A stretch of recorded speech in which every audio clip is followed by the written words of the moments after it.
The day my first love was forced to get engaged to me by her father, her first love died in a car accident on the way to see her. After the engagement, she spent every night at different clubs, surrounded by rumors. She made me the biggest laughingstock in our circle. When I confronted Tina, she just gave a sarcastic smile. She said that since someone had to die for her to marry me, I should just deal with the grievances. Until an accident happened, both Tina and I got a second chance, going back to the time just before the engagement. She didn't hesitate to take her first love's hand and broke off the engagement with me in front of everyone. Later, I announced the engagement would happen as planned. Tina coldly informed me that forcing her wouldn't work and she wouldn't attend the engagement party. I was silent, torn on whether or not to tell her that my new fiancée was her aunt. I was stunned as I watched this familiar scene unfold. Tina's grandma, sitting at the head of the table, opened her mouth calmly. Considering you'll be graduating from college soon, now seems like a good time to set an engagement date. It was then that I finally realized I had been given a second chance. Before I could sort through my jumbled thoughts, a familiar voice sounded beside me. I disagree. Tina, relaxed and at ease, spoke words completely different from her past life. I have someone I like, and it's not Ben. She glanced at me. This engagement isn't happening. I suddenly realized I wasn't the only one who had come back to life. Tina's grandma held back her anger. In what capacity are you challenging me? Tina smiled and looked at me, her tone casual. I said I don't like you. So why do you still want to marry me? Are you crazy? The next second, Tina's grandma threw her chopsticks at her. Bastard. Tina slowly stood up. You want me to marry him only for a child, right? Her smile was slightly teasing. Otherwise, why don't I just take him to a room tonight? She successfully angered her grandma. Her grandmother threw her water glass, hitting Tina on the forehead. The girl laughed self-deprecatingly and glanced at me without any emotion before leaving. Ben, go bring her back for Grandma. Tina's grandma was breathing heavily as she urged me. With everyone's insistence, I reluctantly followed her out. I intended to go straight back to school, but as soon as I walked out of the restaurant, I ran into Tina and her first love, Eric. What now? Tina shielded Eric and watched me with detached eyes. In our past life, Eric got an anonymous text about our engagement and got into a car accident. Tina always believed I sent that text. I spoke in a businesslike manner. Grandma said to bring you back. Eric anxiously tugged at her sleeve. Tina, don't go back. Tina gently touched his face to comfort him before she turned to me and said, I already made myself clear. I'm not going to get engaged to you. Her impatience was evident. Also, please don't keep pestering me. Her determination actually gave me relief. In this life, I wouldn't have to be tied to her anyway. My feelings for Tina had already withered with each public humiliation she caused in our past life. I wanted to walk around them and head back to school, but Eric called out to me. Ben, could you promise me something? I stopped. Promise what? He bit his lip nervously. Promise not to bother Tina anymore. Last time when I went to your dorm to check on things, I accidentally saw your journal. Didn't it say you liked Tina? Eric's voice was quiet but firm. I'm asking you as Tina's current boyfriend to stay away from her. I stepped closer, looking him in the eye. You went through my stuff? Back in high school, I always kept my journal in a drawer. Eric backed away a bit, intimidated. It was just a routine check. Tina frowned slightly, shielding him. Ease up, Ben. He didn't mean any harm. She quietly reassured him. He doesn't need to promise anything. I don't like him, so his bothering me is pointless. With that, she was ready to leave with Eric. That diary contained many things I couldn't speak of. How could he go through someone else's things without permission and act so calm about it? I chased them down the street, grabbing Eric's arm. Don't you think you owe an apology? Eric bit his lip stubbornly. I don't think I did anything wrong. I was amused by my own anger. Doesn't your upbringing tell you it's wrong to go through someone's stuff? Maybe the words hit harder than I thought. As soon as I said them, Eric's eyes welled up. Enough, Ben. Tina irritably yanked my hand away. The corner turn's red light turned green. The next second, a car came speeding toward us. There wasn't enough time to dodge. Maybe it was the shadow of a past life, but Tina immediately pulled Eric aside. The car's screeching halt was alarmingly close. Luckily, I only got a slight scrape on my ankle and fell to the ground. Eric, are you hurt? Tina held Eric, relieved to find he was okay. They were so wrapped up in the moment that they didn't even notice the driver angrily pulling away. Once she confirmed Eric was unscathed, Tina finally regained composure and noticed me trying to get up from the ground. Under the streetlight's flicker, I lifted my head and made eye contact with her in silence. After a pause, she chuckled softly. Curiosity piqued. Do you think this is karma? She always believed I was responsible for Eric's past life accident, despite my countless claims otherwise. I turned my gaze back from the pair walking away and stood up, ignoring the pain, brushing off the dirt. Thankfully, I no longer had feelings for her and wouldn't be saddened by this. Later, Tina's grandpa frequently invited me over to their house. He kindly advised me against holding grudges with Tina. No matter what I said, he never seemed to budge. Tina is as willful now as ever. Her aunt is the only one who can control her. Tina's Aunt Linda was also the true head of the family. She was the only one who shared her grandfather's original last name. The only time I crossed paths with her was probably about a year ago. I got drunk, played truth or dare, and ended up kissing a random woman at the table next to ours. When we met again, Tina introduced Linda as her aunt, and I wished I could just disappear. Linda's grandpa was chatting.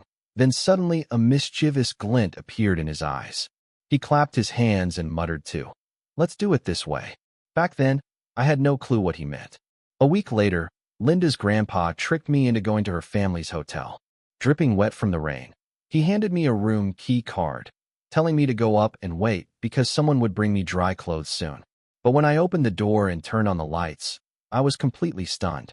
An unusual smell filled the room. A woman was leaning on the headboard, not even looking up. Her voice was harsh. Get out. It was Linda. I instantly realized what the smell was. I turned to open the door, but it didn't budge. It was clearly locked from outside. What's going on? Linda's grandpa. I said, get out, don't you understand? Her voice, now tinged with impatience. I whimpered, I want to leave too, but I can't open the door. I replied softly while anxiously twisting the handle. Linda paused in her breath, then footsteps approaching. Why is it you? She pulled my arm to face her. Only then did I feel her hand burning hot and tremble. Auntie. I called obediently, trying to remind her who I was. Linda didn't answer, just stared at me. I heard Tina broke off the engagement with you. I nodded, not knowing why she was asking. She seemed to step closer, her eyelashes fluttered. So you don't like her now? Unknowingly inhaling quite a bit, my reaction was slow. Without overthinking, I sluggishly replied, nope. She chuckled, yet her tone seemed not to seek confirmation. Is that right? I looked up slowly, helpless and direct in my gaze. The gentle rise in room temperature brought a hint of restlessness, a kind of stifling heat I couldn't shake. Instinctively, I searched for a remedy. A faint smile played at Linda's lips as she brushed the side of my face with her hand. Feeling uneasy, I didn't respond but was fixated on her thin lips before me. I wondered if they'd be as cool as jelly fresh from the fridge.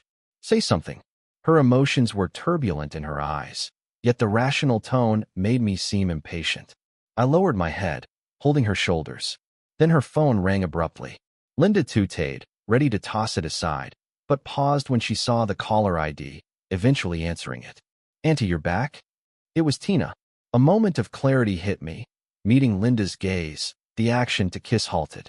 Linda responded with a hum, her hand pressing against my neck, urging me towards her. The gap closed once more, our lips nearly touching. Where are you, Auntie? I'll come find you. Tina's voice echoed from the phone. A flash of panic surged through me as I grabbed the fabric on Linda's shoulder, unintentionally bumping her collarbone. Linda hissed softly. Be gentle, will you? I murmured an apology, my head spinning. I didn't mean to. The phone went silent for a moment. Auntie, who are you talking to? I think I've heard that voice before. I tensed, eyes widening. Linda. Drop to your unclean law. Then hung up. I wasn't focused on that. I couldn't regain my senses, entirely consumed by the person before me. Linda led me further in, curiously asking as we moved. Are you wanting something? She sat at the bed's edge, on my legs. I nodded earnestly, leaning down to kiss. Linda smiled, turning her head. I'm too old to play the hit and run game. Once it's over, 6 years my senior, old enough to use too old as a description. So if you won't take responsibility, I'll definitely call the cops, got it? It felt like standing under a plum tree, throat parched, eyes hungry for the juicy fruit. Thirst can't be quenched by just looking, unless I get to taste it. After several assurances, the plum finally reached my lips. I kissed softly, but pulled away almost immediately. Linda instinctively followed, but stopped herself just before touching again. If you're going to be that half-hearted, don't bother. An easygoing tone softly coaxed me. Open your mouth, lean in. I wrapped her neck, moving closer. This time, escaping easily wasn't an option. She held me fiercely. Meanwhile, Tina hung up and arrived at the front door, still pondering over the male voice from the call, which sounded familiar. She entered, lost in her thoughts, seeing Linda's grandpa eating an apple on the sofa. He looked at her as if he'd seen a ghost. Tina, why are you here? No classes today, so I came back to see you. Linda's grandpa realized something was wrong, quickly checking his phone. He discovered he mistakenly sent the message meant for Tina to Linda. Now, it's been over an hour. Linda's grandpa's mind went blank. He was supposed to set Tina up at the hotel, but things turned out differently. Don't try to hook me up with Ben anymore, okay? Tina had prepped for her grandpa's lecture, but this time, unusually, he remained silent for a while before agreeing. I'm thinking of matching Ben with your aunt instead. Tina froze, phone in hand. A complex set of emotions swelled. Years entangled with Ben made her subconsciously see him as her fiancé, her possession. Hearing he might marry someone else brought unexpected agitation. She coolly shut down the idea on Ben's behalf. Not gonna happen. Aunt didn't like Ben, and he had someone else he liked. Linda's grandpa sneered. Why do you care so much? If you like Eric, I was planning on finding Eric when you got engaged, telling him about it, so he'd give up completely. Tina froze. Her phone slipped from her hand. What did you say? So the message in my last life wasn't actually from Ben. What she didn't know was that the aunt she looked down on was trying to bribe me. The Linda I knew was always quiet. I didn't understand the meaning behind these questions and conversations. She gently unclasped my tight grip on the pillow, fingers intertwining. Looking down at me, she asked, "Who am I?" I avoided the question. She forced me to look at her. Sweat dripped from her forehead through her damp hair. Her clear eyes were incredibly alluring. She slowly asked, "Want to take a look in the mirror?" I reluctantly complied. "Linda." Say it again. "Linda." How pathetic. Why didn't I just pass out like in the novels? I had to face all this wide awake. Luckily, I was turned away from Linda, pretending to be asleep. Stop pretending. I know you're awake.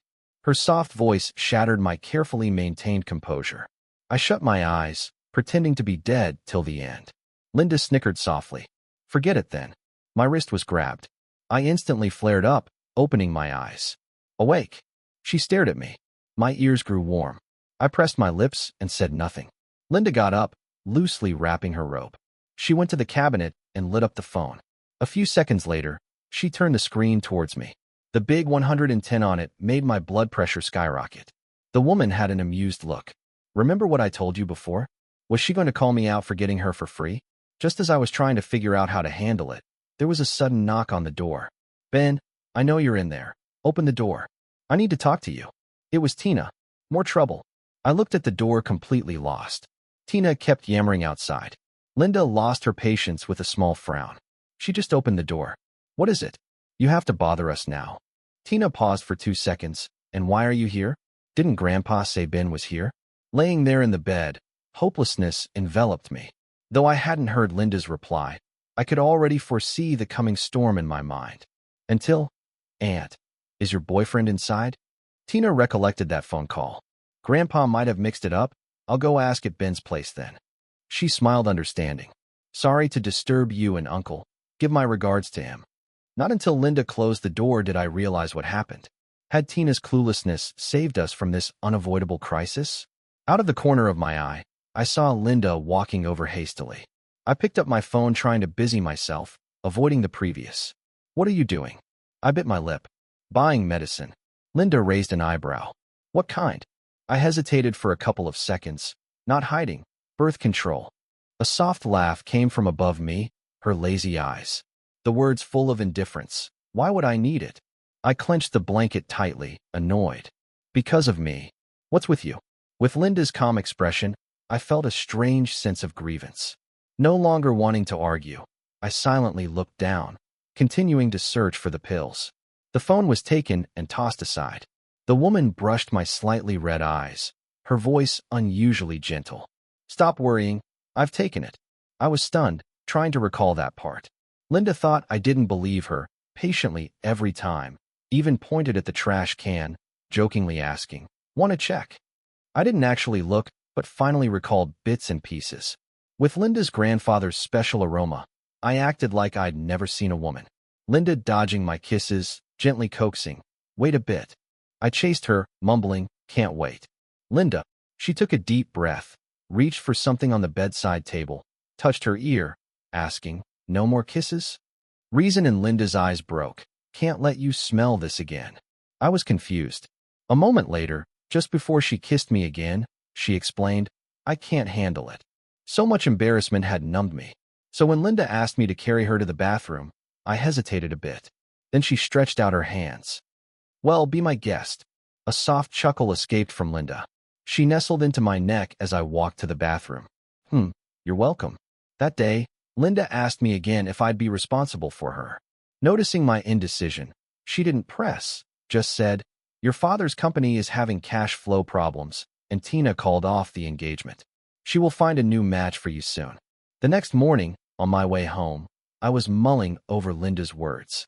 However, when I saw Tina downstairs, I temporarily put that matter aside. Fatigue was evident in the girl's eyes. Her voice was colder than the morning mist. "Explain why you didn't answer all night, didn't come home? Where were you?" I looked away. "None of your business." After leaving the hotel yesterday afternoon, I was too exhausted to deal with my dad, so I went to a nearby apartment I owned. No need to explain all this to Tina. When she approached, the chill in her scent was even more profound. "None of my business." She gave a faint smile. "Ben, we haven't told anyone about calling off the engagement officially. I'm still your fiancé. You spending the night out isn't my business." Tina spoke with a familiarity that came from the previous life. This had happened before. During my internship, I had to accompany my boss on a last-minute business trip for a day. No one was notified. On the third day, I saw Tina outside my apartment building. She still had lipstick stains on her neck, but she still furiously questioned me about where I had been. The woman before me overlapped with my memories. I looked at her in disbelief. "Took Eric away publicly even before canceling the engagement, right?" I said. Tina stared at me for a long time, clearly annoyed. She coldly smirked. "Do you know what annoys me the most about you?" Her gaze was both scrutinizing and judgmental. "It's your petty jealousy and how you don't even bother to hide it. Don't you think you are being totally obnoxious, Ben?" I was taken aback for a moment. I was just stating facts to refute her and didn't expect she'd see me as jealous. Tina shook her head, stepping back to maintain a safe distance. "I thought maybe I misunderstood you, but now even if you didn't do that, you still get jealous. You're really no match for Eric." With that she left, giving me a disappointed look. "Tina," I called out to her as she was about to leave. "Even if I am jealous, it's not for you. You really are full of yourself. Stop showing up again. If you come near me again, I'll call the cops." I turned and headed back to my apartment without looking back. Jealousy and losing control. I'd heard this many times before. Tina's attitude towards me had changed from harsh blame to casual mockery. Standing back and looking at it now, devoid of any emotion towards Tina, I realized I'd wasted too much unnecessary time tangled up with her. After that day, Tina unilaterally announced the cancellation of our engagement. Linda was right. The next day, my dad couldn't wait to introduce me to a new marriage prospect. Initially, I planned to just meet them briefly, but things took a surprising turn from the start. Honestly, I'm kind of into your type.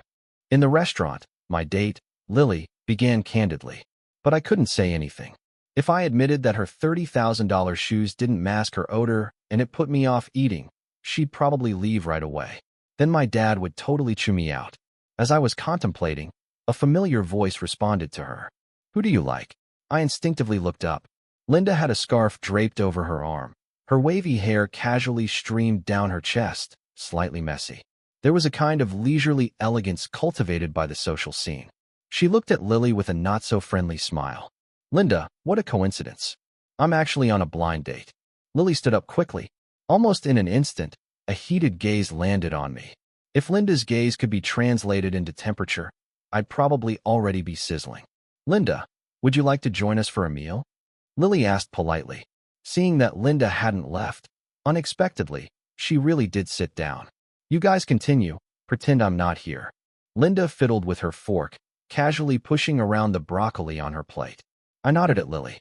Overall, I'm pretty satisfied with you. But there's one thing I really care about and want to ask. She hesitated and awkwardly said, Is it still your first time? I was dumbfounded and asked what. She smacked her lips, a little embarrassed.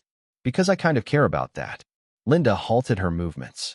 My hand under the table clenched tightly. A sense of overexposed discomfort seemed to flood my senses. I was about to speak when in the corner of my eye, I noticed Linda's fork hitting the table lightly. What's wrong, Linda? Not appetizing? I can order something else for you, Lily offered. Linda laughed, her tone icy. No, I think you're pretty interesting. How does someone who sleeps with different men every night have the audacity to expect a guy to stay pure for you until you're ready? Lily's face reddened, yet she insisted she was right. Linda, you don't get it. His family's practically selling him off. I'm lowering my standards because he looks decent. To be honest, even if I demand he follows traditional wifely virtues after marriage, Ben would have no choice but to agree. I quietly listened, reaching for the soup in front of me. My next action might be to pour that soup over her head. I'd held back all evening. This was my breaking point. Linda seemed to sense my thoughts and moved the soup away. Linda placed soup in front of Lily and, laughing, pointed at it. Look at yourself. Can you even see who you really are? In the next moment, she unexpectedly pushed Lily's head down to the edge of the soup bowl. Linda's eyes reflected a rebellious air. He doesn't even think I'm good enough for him. So who are you?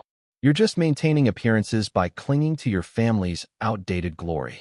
Finally, Linda released Lily, who had choked on the soup. She sat back in her chair, calmly wiping the soup splashes off her hand. Without looking up, she gave in, Get out. Tell your dad to come explain to me himself tomorrow. She didn't lift her eyes to look at me until the person left. At that moment, I was resting my chin on my hand, watching her with a grin. She snorted in a somewhat awkward way. What are you laughing at? You just slept with me, and now you're off to meet someone new. I haven't even confronted you yet. Hearing her mention that made me feel guilty. Without Lily's foot odor around, my appetite came back. I ate and drank a lot. By the time it was time to pay, I was already tipsy. It's fine, Linda, I'll pay.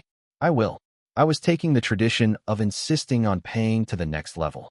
The waiter was professional, smiling politely. No need, Mr. Ben. Miss Linda always handles the bill. I paused, blinking, my payment code still on my phone. Linda didn't give me time to react and came over to me. Can you walk on your own? I gave it some thought, then expanded my bravery to the max. If you hold me while walking, I might grudgingly agree. Linda chuckled softly, took my hand in public, and confidently walked away. Her familiar sweet scent filled the air around me, clearing the tiredness Lily had left me with. My nose was practically against Linda's collarbone. Involuntarily, I leaned in and took another whiff. Linda glanced down at me, her voice calm. Are you being affectionate because I've forgiven you? She said that, but she held my hand a bit tighter. I was drowsily by her side until a familiar voice interrupted us. Aunt, what are you doing with Ben? Tina was watching me with a complex expression, Eric beside her. Linda gave her a quick glance. Do I need to report who I'm with to you? Tina pressed her lips tightly, her eyes landing on our hands. Ben's drunk, isn't he? That's just him. A bit of alcohol, and he's out, and I know him well. Let me take care of him. He'll go crazy and trouble you otherwise. Hearing this, I jolted awake a bit, looking at Linda, who had no intention of letting go, and then at Tina.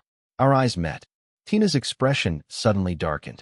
My false bravado disappeared instantly, and I desperately held onto Linda's arm, whispering, You can't hand me over to her. Linda laughed, her chest vibrating, then simply said, Two. Let's go, and walked off. The next memory link connects to the following morning. I rubbed my groggy head, going downstairs while mentally preparing myself. I was ready for my dad to scold me, but seeing him calm and friendly was scarier than facing a ghost. Ben, did you sleep well? I didn't dare speak, not a word. My son, doing so well, even marrying someone top tier. I paused for a moment, then asked, You plan on having me marry that 57-year-old Mr. Wong?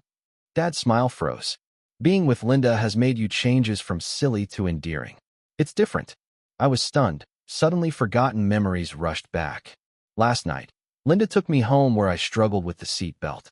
Linda leaned in to help, and I happened to look up. My lips brushed against hers. Linda didn't move, her eyes slowly dropping to below my nose.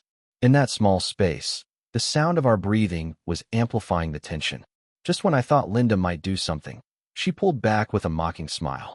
I won't give you another chance to benefit from me without commitment. Fueled by alcohol, I was in awe of her lips. Feeling defeated, I still remember she was quite a good kisser. To prevent any kisses, Linda supported me very reservedly into the house. My dad was surprised to see Linda, but quickly covered it with a warm smile. I couldn't recall much of what was said between them. The one thing I did remember was Linda leaning into my ear, whispering so only we could hear, "Marry me, and I'll let you kiss me." As if worried I'd refuse, she sweetened the deal. "Kiss as much as you want." Is she treating me like a fool? The mention of marriage brought a moment of clarity. The Linda who sent Lily packing was making my heart flutter. Plus, Dad pushing for a beneficial marriage was inevitable for the family. Ultimately, in front of everyone, in a moment of rare clarity, I agreed to marry Linda. Yes, it was an alliance at first. With a little fondness, I felt I still saw it as a marriage of convenience. A decision made after weighing the pros and cons. Much later, I would realize everything Linda did for me was out of love. Maybe if I had a choice or if I realized sooner, things might have been different, but the outcome would remain the same. In any given scenario, I ended up falling in love with Linda and marrying her. That's constant. Linda's grandpa, maybe feeling guilty, hadn't contacted me since the room key mix-up. When Linda and I set our engagement date, he finally called, said to join him for lunch. I found Tina was there too. Linda was still on her way. Linda's grandpa, a bit clumsy, met me a few steps from the door. "Ha ha, Ben, you're here. Ha ha ha."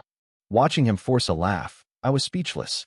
When it was just Tina and me in the living room, she frowned and spoke. "You're here to discuss your engagement today?"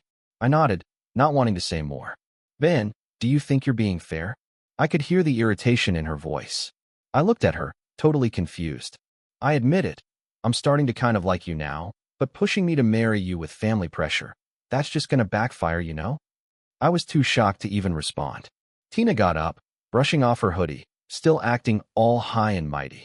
"Forcing me to marry won't work. If I don't show up to the engagement party, you're the one stuck in an awkward spot." I opened my mouth in silence, then closed it. We were at Linda's place. Wouldn't it be rude if I just started cussing her out now? Tina's pride finally cracked at dinner. The sound of chopsticks hitting the floor startled her. "What did you guys say?" "Auntie and Ben are engaged." She let out a ridiculous laugh. "Come on.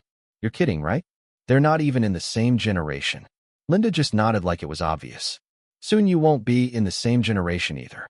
Better start practicing calling him uncle."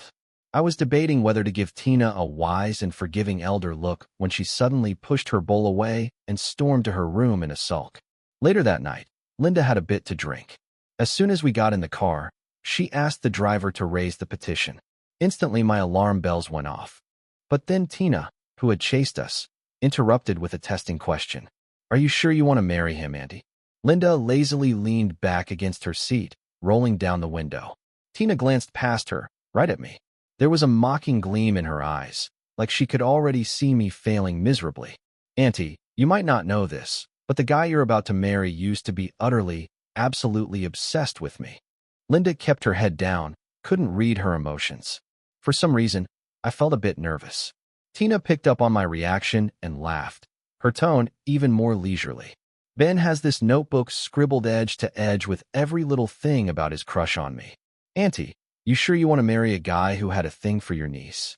The hand I had resting on the seat tightened with every word she said.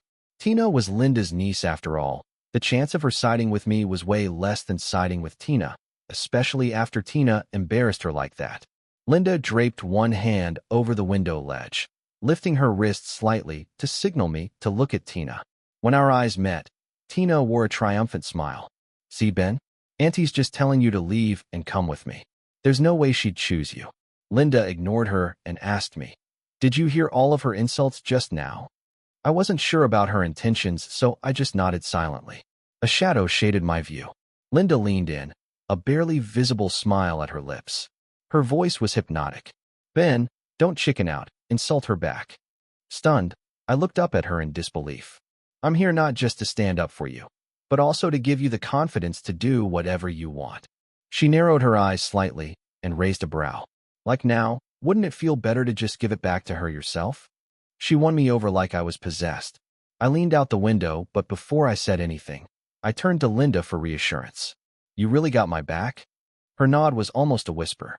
I pressed my lips together, my gaze firm on Tina. The hand resting against the window balled into a fist. After a moment of eerie silence, go to hell, Tina. The biggest regret of my life is that notebook. Tomorrow I'm getting a new one and filling it with every curse I can think of for you. Tina's face changed, not expecting that reaction from Linda. She glared at me, severe as a storm. Even as the car drove away, I was lost in the rush, feeling like I'd been vindicated. I didn't realize how close I had leaned towards Linda just to nag Tina. Now I was practically right next to her. Feel better now? Her amused smile had a playful, almost teasing undertone. That question was loaded. Was she asking about the satisfaction of cussing out Tina or the way I was sitting now? Just as I tried to casually sit back, the driver hit the brakes. I almost yelped. I pulled my hand away as fast as I could, but she wouldn't let me, pushing me right back into her arms. Linda was settling the score. A warm breath lingered on my palm, tickling.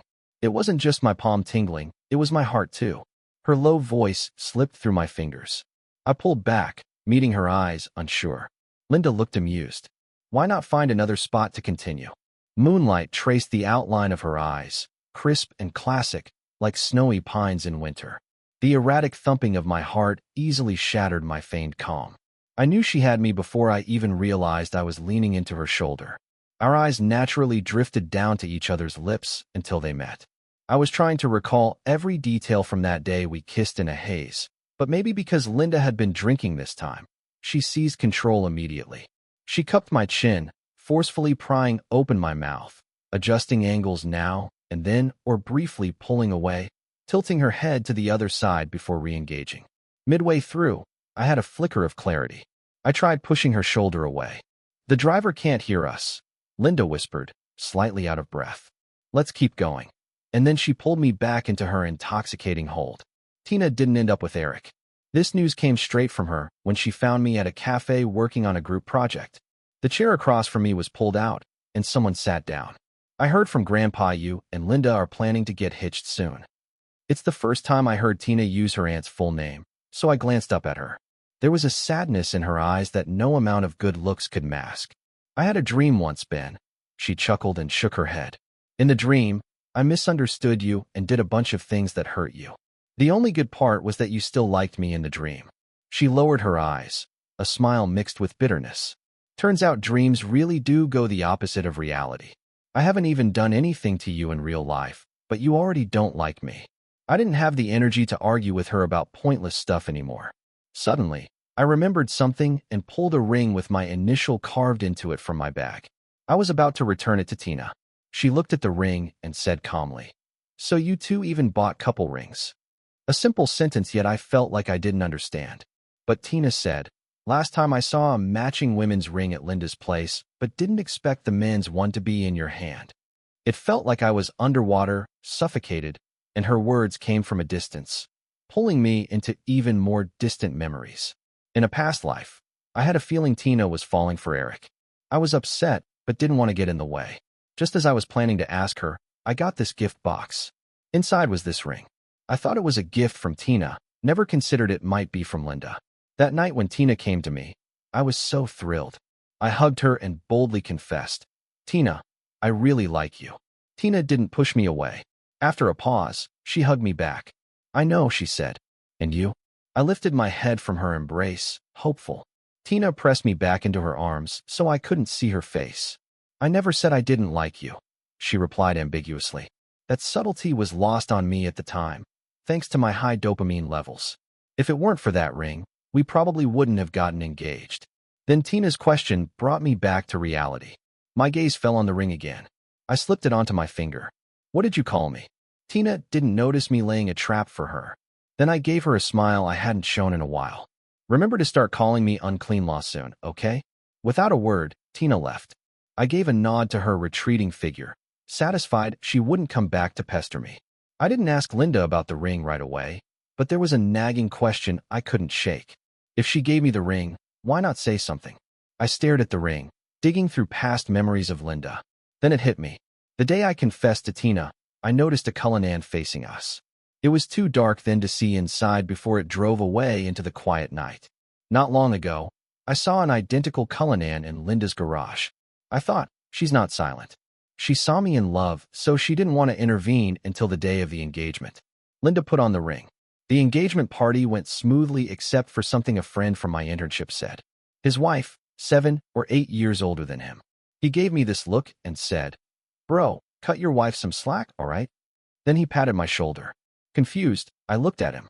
"Just a heads up, older than you means she ages faster too, you know?" He whispered. "As women age, they get tired easier."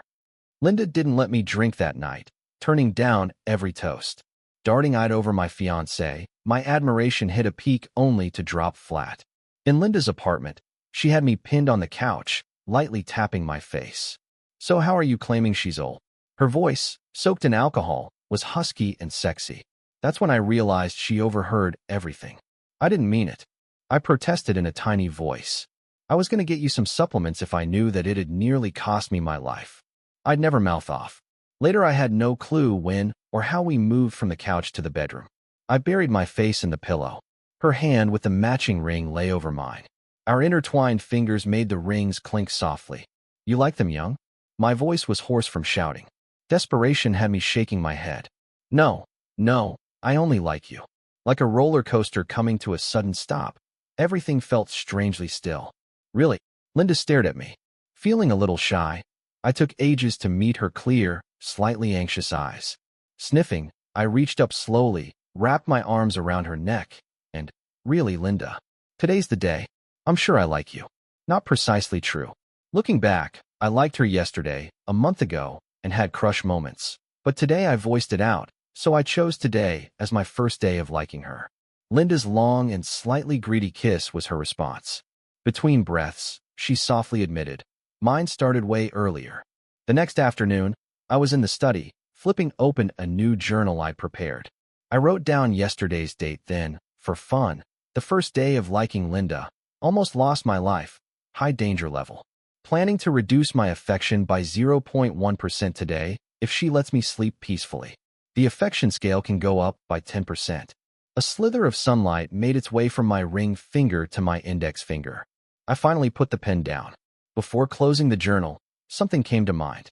I turned to the front page. Carefully, I wrote, "A few moments of heart flutter,